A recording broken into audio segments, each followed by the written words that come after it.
সালামু আলাইকুম। বেগম খালেদা জিয়ার জন্য দোয়া, আল্লাহ যেন তাকে সুস্থতা দান করেন।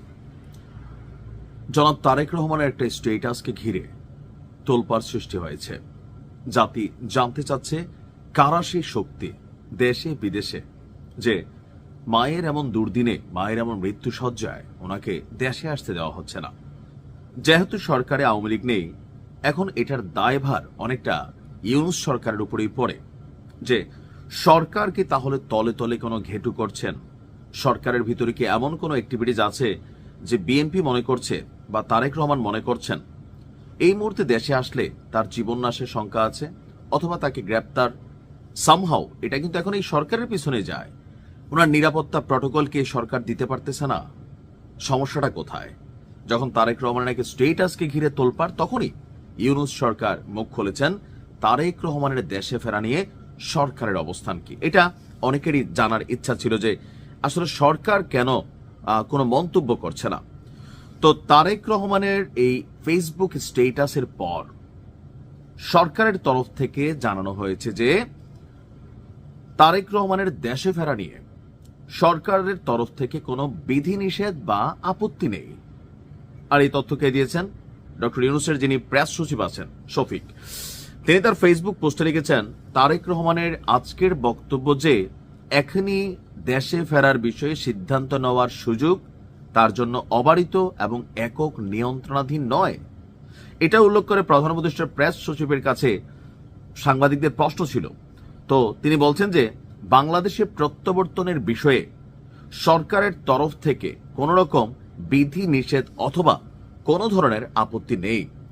খালেদা জিয়ার শারীরিক অবস্থা নিয়ে খোদ প্রধান উপদেষ্টা ডক্টর মোহাম্মদ ইউনূস ইতিমধ্যেই গভীরভাবে উদ্বেগ প্রকাশ করেছেন। এমনকি তার জন্য, বেগম খালেদা জিয়ার জন্য তারা দেশবাসীর কাছে দোয়াও চেয়েছেন। ইভেন ওনাকে বিদেশ নিয়ে চিকিৎসার জন্য সরকারের তরফ থেকে কোনো ধরনের বাধা নেই। যদি পরিবার চায়, ডাক্তাররা চায় যে বোর্ড মেডিকেল টিম গঠন করা হয়েছে, তারা নিতে পারে। এখন ডক্টর ইউনূস সরকারের এই যে স্টেটাসটা বা এই যে মন্তব্যটা, এটার পরে তো পানিটা আরেকটু ঘোলা হচ্ছে যে বিএনপি আসলে নিয়ন্ত্রিত হচ্ছে কাদের দ্বারা। এটা কিন্তু একটা প্রশ্ন, যারা সমালোচক প্রশ্ন ছুড়ে দিচ্ছেন কিন্তু বারবার।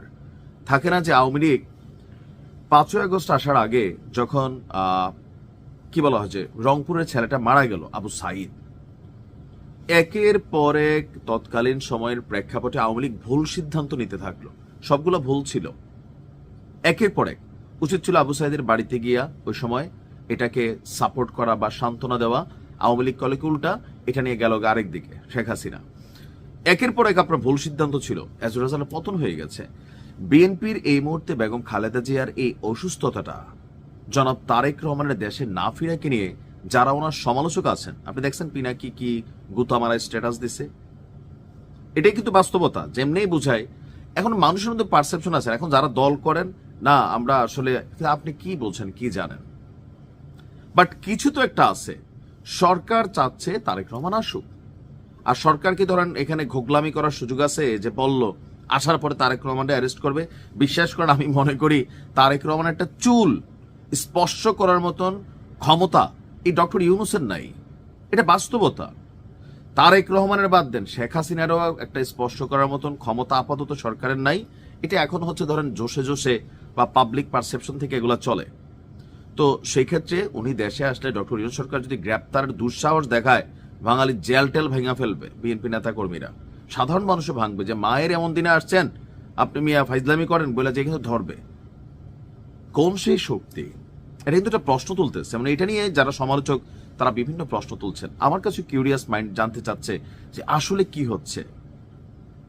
আমরা যারা গরিব প্রবাসী, মধ্যবিত্ত প্রবাসী, টাকা পয়সার জন্য যাইতে পারি না, বা ছোট্ট একটা মামলা থাকলে অনেকে যাইতে পারে না, ভয়ে গেলে অ্যারেস্ট হবে। এখানে আমাদের জন্য তো রাষ্ট্র এই সুযোগ দিবে না, বুঝেন না? এখন তারেক রহমান তো বিশাল লোক। তবে যাই হোক, আমার মনে হয় যে যদি ওনার যুক্তরাজ্য থেকে বাংলাদেশে যাইতে কোনো সরকারি হস্তক্ষেপ দরকার হয়, যে দেশে ওনার সিটিজেন ছিল বা রিফিউজি ছিলেন বা যে স্টেটাসে তিনি ছিলেন, সেখান থেকে কাগজপত্র সরকার টু সরকার, G2G প্লাস তারেক রহমান আগামী দিনে বাংলাদেশের প্রধানমন্ত্রী হবেন, একটা মোটামুটি আইডিয়া। তো সেই জায়গাতে নিশ্চয়ই সরকারের পক্ষ থেকে যুক্তরাজ্য সরকারকে কোনো সহযোগিতা চাওয়া হলে বা মানবিক দিক থেকে যুক্তরাজ্য এটাকে এলাও করবে। এখন আল্লাহ ভালো জানেন। বেগম খালেদা জিয়াকে আল্লাহ সুস্থতা দান করুন, ভালো থাকুন।